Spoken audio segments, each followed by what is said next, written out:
Jonathan Harker's journal continued.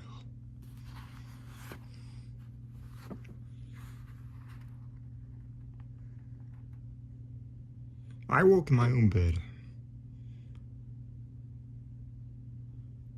If it be that I had not dreamt, the Count must have carried me here. I tried to satisfy myself on the subject, but I could not arrive at any unquestionable result. To be sure, there were certain small evidences, such that my clothes were folded and laid in a manner which was not my habit. My watch was still unwound, and I am rigorously accustomed to wind it the last thing before going to bed, and many such details, but these things are no proof, for they may have been evidences that my mind was not as usual, and for some cause or another, I had certainly been much upset. I must watch for proof.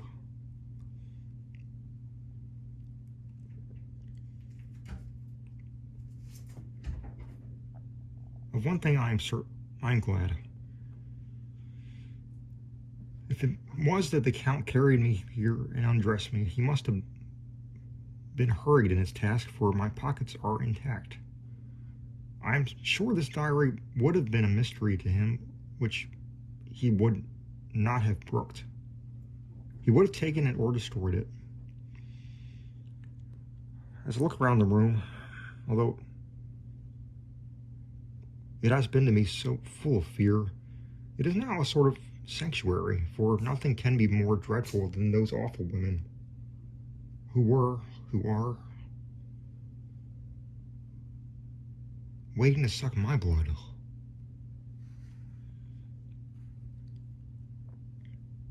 May 18. I have been down to look at that room again in daylight, for I must know the truth. When I got to the doorway at the top of the stairs, I found it closed. It had been so forcefully driven against the jamb that part of the woodwork was splintered. I could see that bolt of the lock had not been shot, but that the door fastened from the inside. I fear it was no dream and must act on this surmise. 19 May. I am surely in the toils. Last night the Count asked me in the suavest tones to write 3 letters. One saying that my work here was nearly done, and that I should start for home within a few days. Another that I was starting on the next morning from the time of the letter, and the third that I had left the castle and arrived at Bistreet's.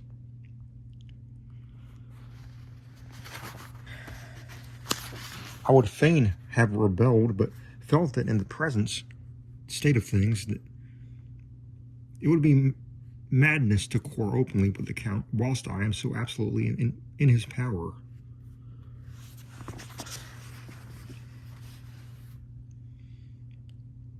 And to refuse will be to excite his suspicion and to arouse his anger. He knows that I know too much, and that I must not live, lest I be dangerous to him.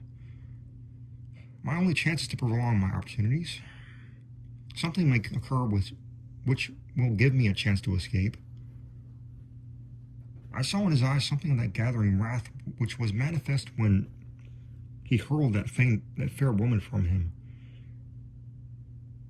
He explained to me that posts were few and uncertain, and that my writing now would ensure ease of mind to my friends, and he assured me with so much impressiveness that he would countermand the later letters, which would be held over at Bistreet's until due time, in case chance would admit of my prolonging my stay. That to oppose him would have been to create new suspicion. I therefore pretended to fall in with his views, and asked him what dates I should put on the letters. He calculated a minute and said, the first should be June 12th, second June 19th, and the third June 29th. I now know the span of my life, God help me. 28 May.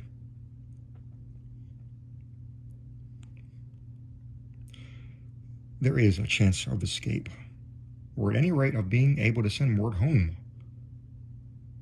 band of Zagani have come to the castle and are encamped in the courtyard. These Zagani are gypsies. I have notice of them in my book. They are peculiar to this part of the world, though allied to the ordinary gypsies all over the world all over.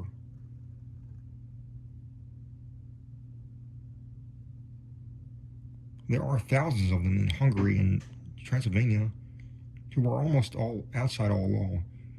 They attach themselves as a rule at some great noble or boyar, and they call themselves by his name. They are fearless without religion, save superstition, and they talk only of their own varieties of the Romany tongue. I shall write some letters home and shall try to get them to have them posted.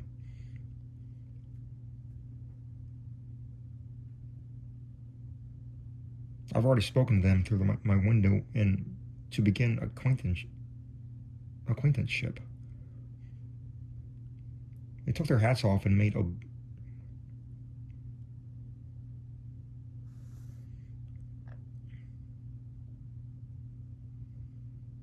obeisance and many signs, which, however, I could not understand any more than I could their spoken language. I have written the letters. Mina's in the shorthand, and I simply asked Mr. Hawkins to communicate with her. To her I have explained my situation, but without the horrors which I may only surmise. It would shock and frighten her to death were I to expose my heart to her. Should the letters not carry, then the Count should not yet know my secret or the extent of my knowledge.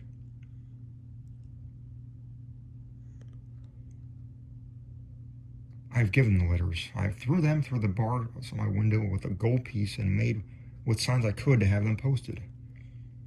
The man who took them pressed them to his heart and bowed, and then put them in his cap. I could do no more. I stole back to the study and began to read. As the Count did not come in, I have written here.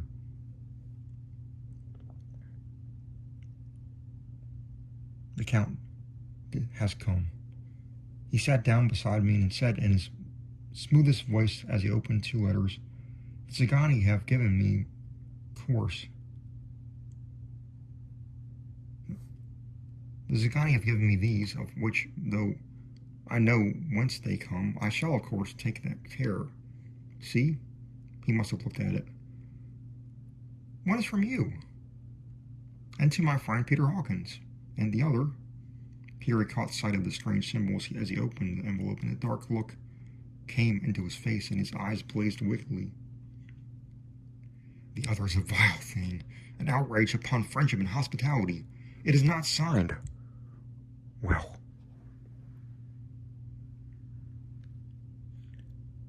so it cannot matter to us." And he calmly held letter and envelope in the flame of the lamp until they were consumed. Then he went on. "The letter to Hawkins, that I shall, of course, send on, since it is yours. Your letters are sacred to me. Your pardon, my friend, that unknowingly I did break the seal. Will you not cover it again?" He held out the letter to me, and with a courteous bow handed me a clean envelope. I could only redirect it and hand it to him in silence. When he went out of the room, I could hear the key turn softly. A minute later, I went over and tried it, and the door was locked. When an hour or two after, the Count came quietly into the room, his coming awakened me, for I had gone to sleep on the sofa. He was very courteous and very cheering in his manner, and seeing that I had been sleeping, he said, "So, my friend, you are tired? Get to bed. There is the surest rest. I may not have the pleasure of talk tonight, since there are many labors to me."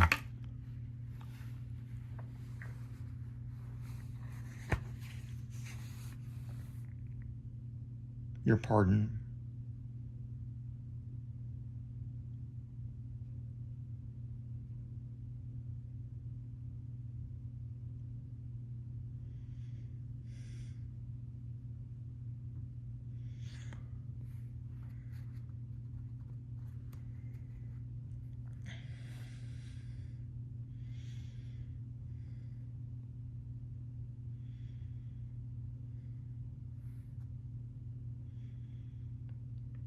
But you will sleep, I pray. I passed to my room and went to bed, and strange to say, slept without dreaming. Despair has its own calms.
May 31.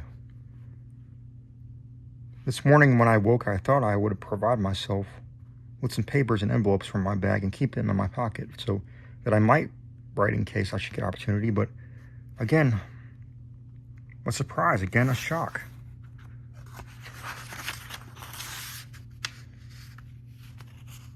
Every scrap of paper was gone, and with it all my notes, all my memoranda relating to railways and travel, my letter of credit. In fact, all that might be useful to me once were I once outside the castle. I sat and pondered a while, and then some thought came to me, and I made some search of my portmanteau and in the wardrobe where I placed all my clothes. The suit in which I had traveled was gone, and also my overcoat and rug. I could find no trace of them anywhere. This looked like some new scheme of villainy. 17 June. This morning, as I was sitting on the edge of my bed, cudgeling my brains, I heard without a crackling of whips and pounding and scraping of horses' feet up the rocky path beyond the courtyard. With joy, I hurried to the window and saw drive into the yard 2 great leader wagons, and each drawn by 8 sturdy horses, and at the head of each pair a Slavic, with his white hat, great nailed studded belt, dirty sheepskin, and high boots. They had also their long staves at hand. I ran to the door, intending to descend and try to join them through the main hall, and as I thought that way might be open for them, again a shock. My door was fastened on the outside. Then I ran to the window and cried to them. They looked up at me stupidly and pointed out that, just then, the quote-unquote hetman of the Zagani came out, and seeing them, pointing to my window, said something at which they laughed. Henceforth, no effort of mine, no piteous cry or agonized entreaty would make them even look at me. They resolutely turned away. The leader wagons contained great square boxes with handles of thick rope. These were evidently empty by the ease with which the Slavics handled them, but by their resonance as they were roughly moved. When they were all unloaded and packed into a great heap in one corner of the yard, the Slavics were given some money by the Zagani, and spitting on it for luck, lazily went each to their horse's head. Shortly afterwards, I heard the cracking of their whips die away in the distance.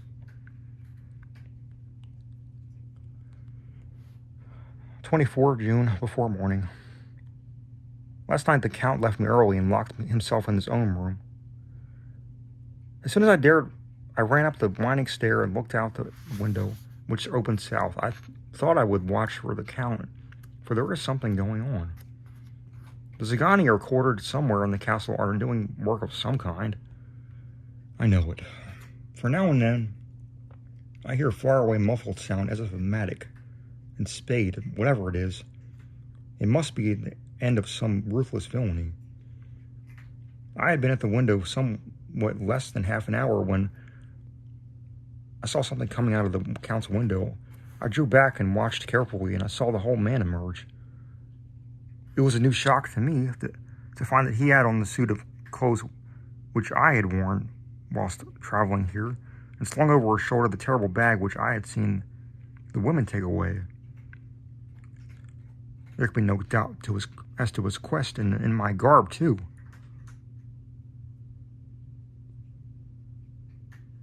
This, then, is his new scheme of evil, that he will allow others to see me as they think, so that he may both leave evidence that I have been seen in the town or villages posting my own letters, and that any wickedness which he may do shall be, by the local people, be attributed to me.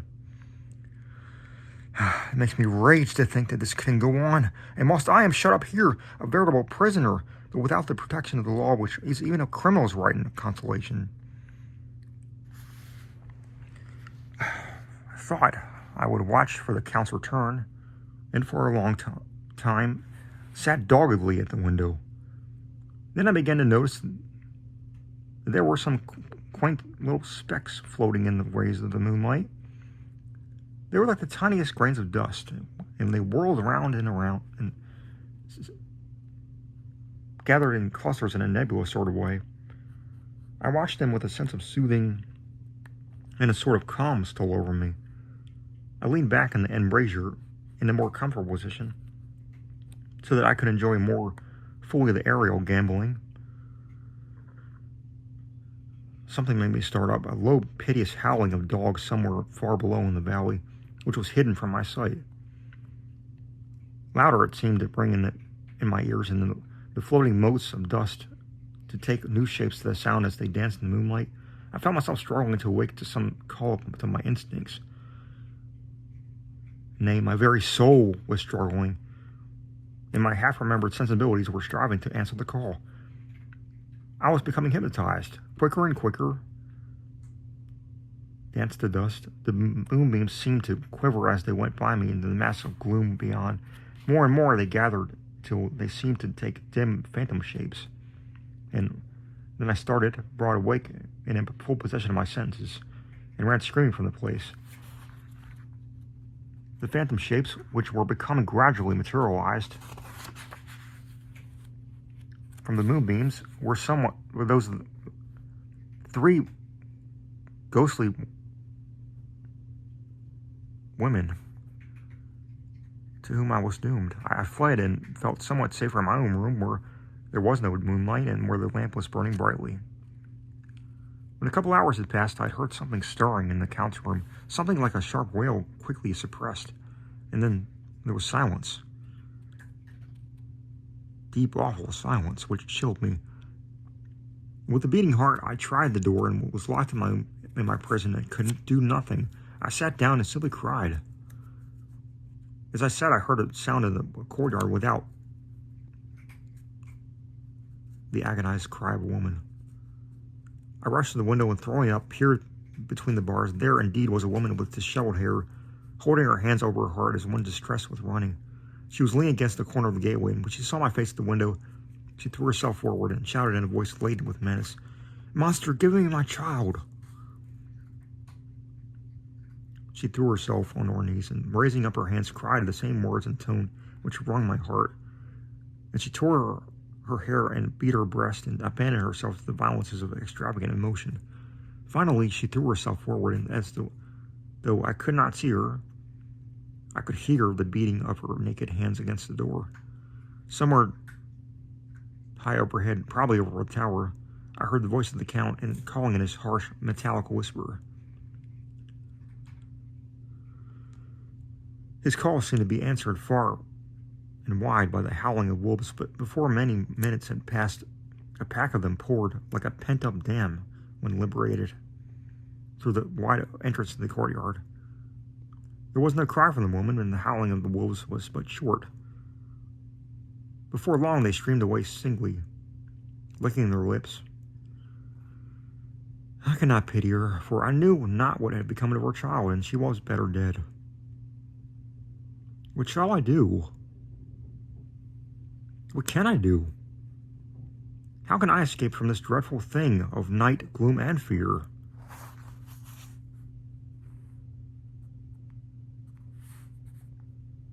June 25 morning.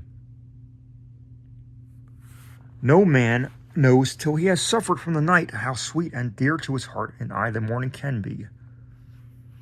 When the sun grew so high this morning that it struck the top of the great gateway opposite my window, the high spot of which it touched seemed to me as if the dove from the ark had lighted there. Ah, my fear fell from me as if it had been a vaporous garment which dissolved in its warmth. I must take action of some sort whilst the courage of the day is upon me. Last night one of my post-dated letters went to post, the first of that fatal series which is to blot out the very traces of my existence from the earth. Let me not think of it. Action! It has always been at nighttime that I have been molested or threatened, or in some way in danger or in fear. I have not yet seen the Count in the daylight. Can it be that he sleeps while others wake, and he may be asleep while others they sleep?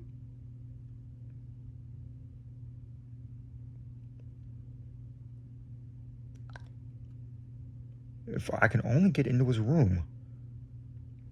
But there is no possible way. The door is always locked. No way for me.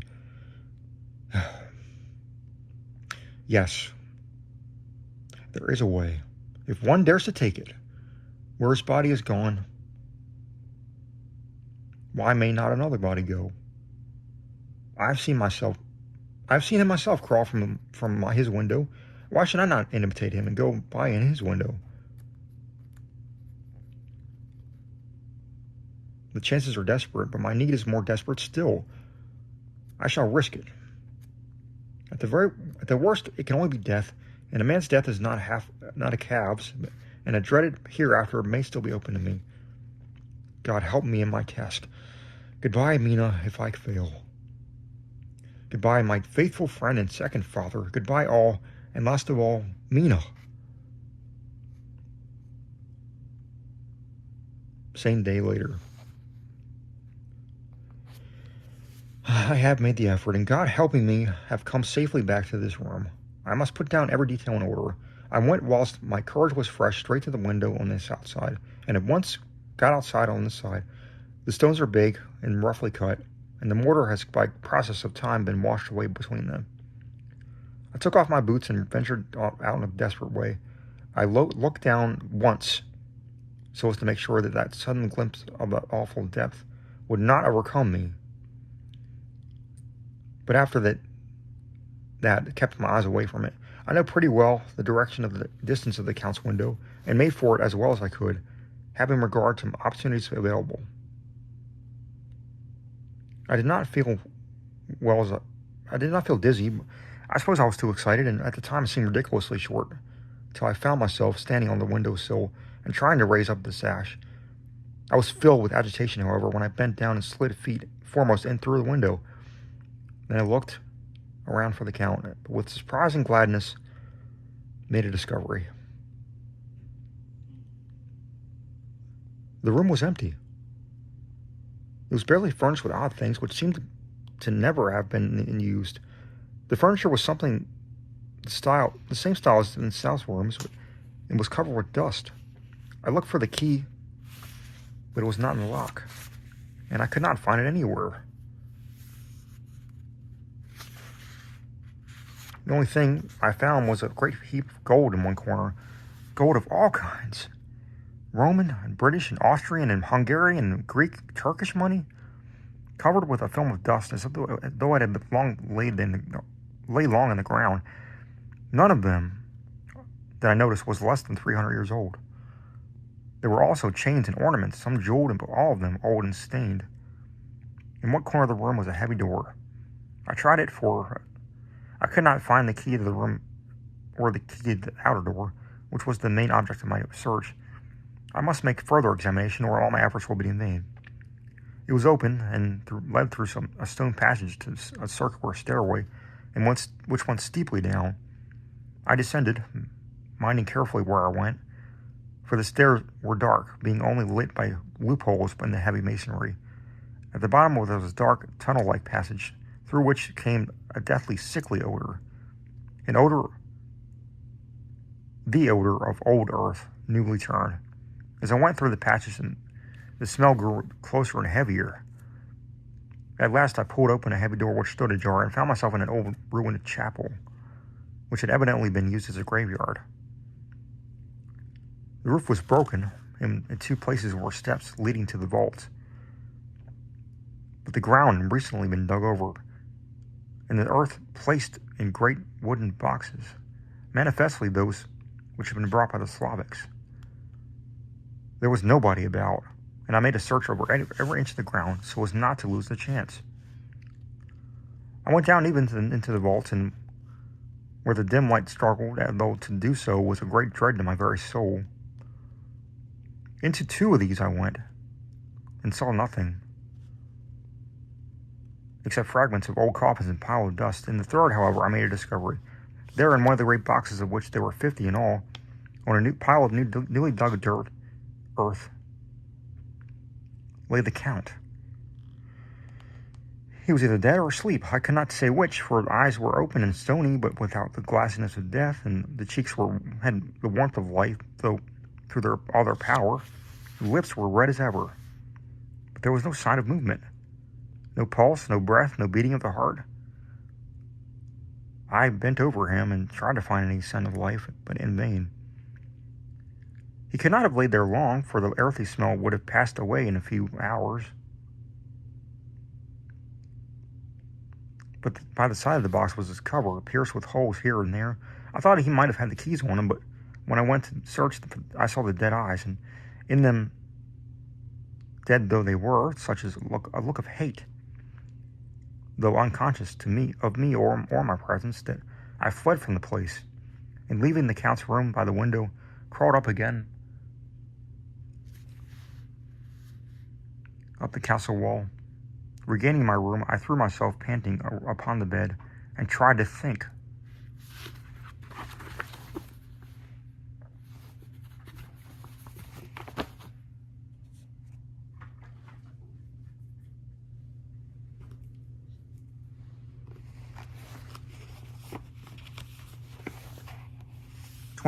June 29.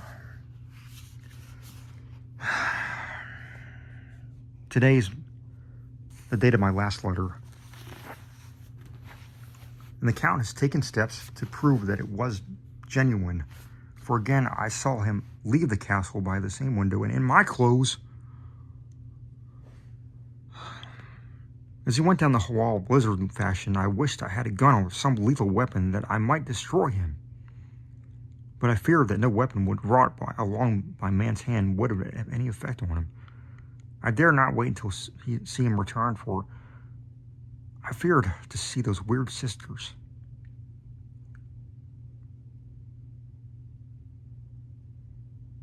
I came back to the library and read there until I fell asleep. I was awakened by the Count, who looked at me as grimly as a man could look, as he said, "Tomorrow, my friend, we must part. You return to your beautiful England, and I to some other work which may have such an end that we may never meet. Your letter home has been dispatched. Tomorrow I shall not be here, but all shall be ready for your journey. In the morning, come the Sagani, who have some labors of their own here, and also come some Slavics. When they are gone, my carriage shall come to you, and shall bear you to the Borgo Pass to meet the diligence from Bukovina to Bistritz. But I am in hopes that I shall see more of you at Castle Dracula." I suspected him, and determined to test his sincerity. Sincerity! It seemed like a profanation of the word to write it in connection with such a monster, so I asked him point blank, "Why may I not go tonight?" "Because, dear sir, that my coachman and horses are away on a mission. But I would walk with pleasure. I want to get away at once." He smiled such a soft, smooth, diabolical smile that I knew there was some trick behind his smoothness. He said, "And your baggage?" "I did not care about it. I can send for it some other time." The Count stood up and said, with a sweet courtesy which made me rub my eyes, it seemed so real, You English have a saying which is close to my heart. For it is spirit that is that which rules our boyars. Welcome the coming. Speed the parting guest. Come with me, my dear young friend. Not an hour shall you wait in my house against your will, though sad I am at your going, and that you so suddenly desire it. Come. With a stately gravity, he with a lamp preceded me to the stairs and along the hall. Suddenly he stopped. Hark!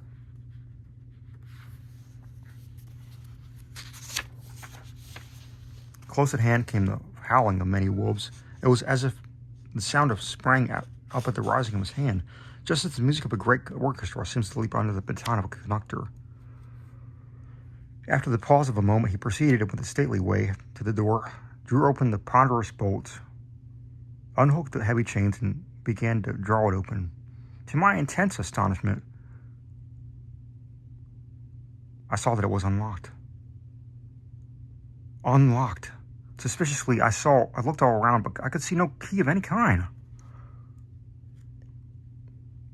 As the door began to open, the howling of the wolves without growing louder and angrier, their red jaws, with champing teeth, and their blunt clawed feet as they leaped, came in through the opening door. I knew then that to struggle at the moment against the count was useless. With such allies as these as his command, I could do nothing. But still the door continued slowly to open, and only the Count's body stood in the gap. Suddenly it struck me that this might be the moment and means of my doom. I was to be given to the wolves, and at my own instigation. There was a diabolical wickedness in the idea great enough for the Count, and at the last chance I cried out, "Shut the door, I shall wait till morning." And I covered my face with my eyes to hide my tears of bitter disappointment. With one sweep of his powerful arm, the Count drew the door shut, and the great bolts clanged and echoed through the hall as they shot back into their places.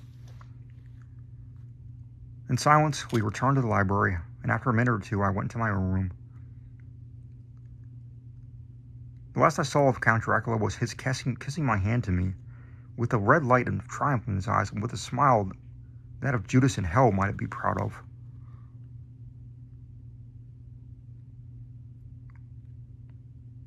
When I was in my room about to lay down, I thought I heard a whispering at my door. I went to it softly and listened. And left my ear to see me, I heard the voice of the Count. Back to your own place. Your time has not yet come. Wait. Have patience. Tonight is mine. Tomorrow night is yours. There was this low, sweet ripple of laughter. And in a rage, I threw open the door and saw without the three terrible women licking their lips. As I appeared, they all joined in a horrible laugh and ran away.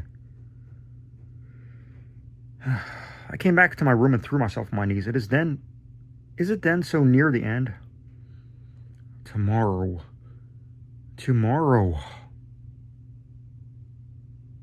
Lord, help me and to those whom I am dear.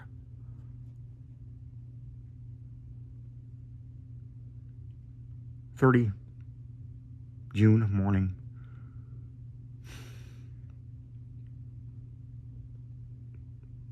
These may be the last words I ever write in this diary. I slept till just before the dawn, and I threw myself on the knees.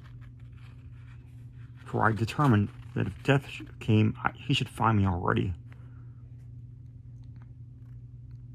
At last I felt that subtle change in the air, and that knew that the morning had come. Then came the welcome cock crow, and felt that I was safe. With a glad heart, I opened the door and ran down the hall. I had seen that the door was unlocked, and now escape was before me. With hands that trembled with eagerness, I unlocked the chains and threw back the massive bolts. But the door would not move. Despair seized me. I pulled and pulled at the door and shook it till, massive as it was, it rattled in its casement. I could see the bolt shot. It had been locked after I left for the Count.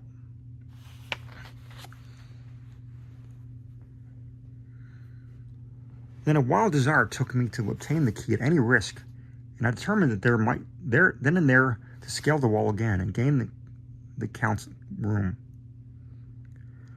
He might kill me, but death now seemed the happier choice in my evils.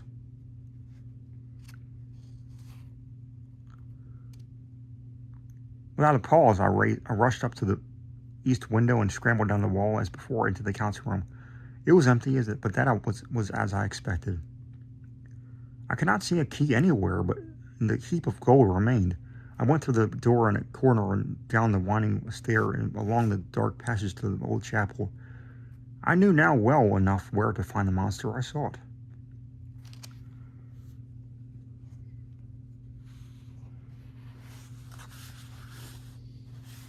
The great box was in the same place, close against the wall, but the lid was laid on it, not fastened down, but with their nails ready in their places to be hammered home. I knew I must reach the body for the key, so I raised the lid and laid it back against the wall. Then I saw something which filled my very soul with horror. There lay the Count, but looking as if his youth has been half restored. For the white hair and mustache were changed to dark iron gray, the cheeks were fuller, and the white skin seemed ruby bright underneath. The mouth was redder than ever, for on the lips were gouts of fresh blood, which trickled from the corners of the mouth, but ran down the chin and over the chin and neck. Even the deep burning eyes seemed set amongst swollen flesh, for the lids and pouches underneath were bloated. It seemed as if the whole creature were simply gorged with blood. He lay like a filthy leech, exhausted with his repletion. I shuddered as I bent over to touch him, and every sense in me revolted at the contact, but I had to search or I was lost. The coming night might see my own body, a banquet and a similar war to these horrid three. I felt all over the body, but no sign could I find of the key.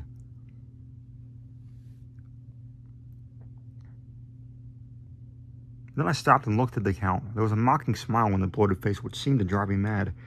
This was the being I was helping to transfer to London, where perhaps for centuries to come he might, among its teeming millions, satiate with his lust for blood and create a new and ever-widening circle of semi-demons to batten on the helpless. The very thought drove me mad. A terrible desire came upon me to rid the world of such a monster. There was no lethal weapon at hand, but I seized a shovel which the workmen had been using to fill the cases, and lifting it high, struck with the edge downward at the hateful face.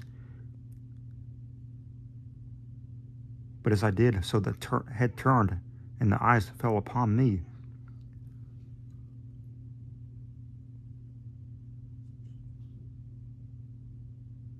With all their blaze of basilisk horror, the sight seemed to paralyze me. With the shovel turned in my hand and glanced from my face, merely making a deep gash above the forehead.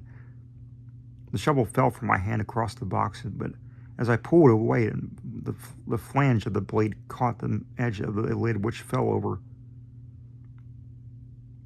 again and hid the horrid thing from my sight. The last glimpse I had was of the bloated face, blood-stained and fixed, with a grin of malice which would have held its own in the nethermost hell. I thought and thought what should be my next move, but my brain seemed on fire, and I waited with a despairing feeling growing over me. As I waited, I heard in the distance a gypsy song sung by merry voices coming closer, and through their song the rolling of heavy wheels and the cracking of whips. The Zagani and the Slavics of whom the Count had spoken were coming. With a last look around at the box which contained the vile body, I ran from the place and gained the Count's room, determined to rush out at the moment the door should be opened. With strained ears I listened and heard downstairs the grinding of the key in the great lock and the falling back of the heavy door. There must have been some other means of entry, or someone had a key for one of the locked doors. Then there came the sound of many feet tramping and dying away in some passage which sent up a clanging echo. I turned to run away towards the bolt, where I might find the new entrance, but at the moment there seemed to come a violent puff of wind, and the door to the winding stair blew to with a shock that sent the dust from the lintels flying. When I ran to push it open, I found that I was hopelessly fast. I was again a prisoner.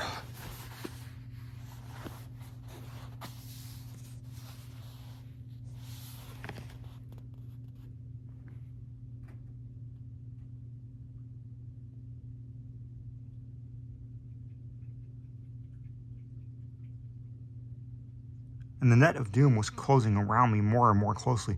As I write, there is in the passage below the sound of many tramping feet and the crash of weights being set down heavily. Doubtless the boxes with their freight of earth. There was a sound of hammering. It is then the box being nailed down. Now I can hear the heavy feet tramping along the hall, with many other idle feet coming behind them.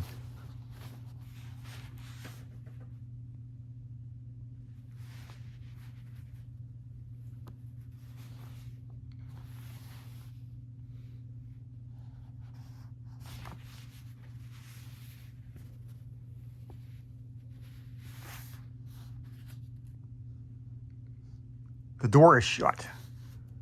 The chains rattle. There's a grinding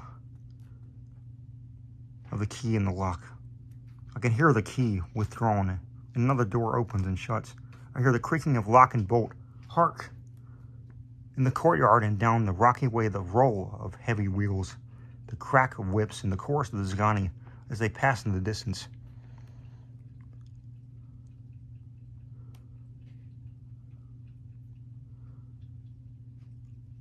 I am alone in the castle with those horrible women. For Mina is a woman, and there is naught in common. They are devils of the pit. I shall not remain alone with them. I shall try to scale the castle wall farther than I have ever yet attempted. I shall take some of the gold with me, lest I want it later. I may find a way from this dreadful place, and then from home, away to the quickest and nearest train. Away from the cursed spot, from this cursed land where the devil and his children still walk the earth with earthly feet.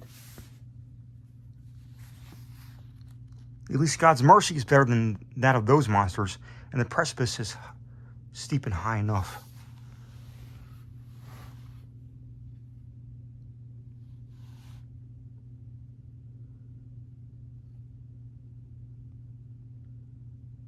At its foot, a man may sleep.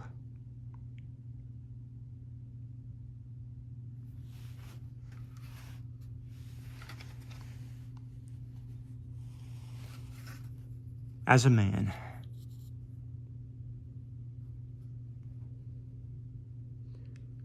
Goodbye, all. Mina.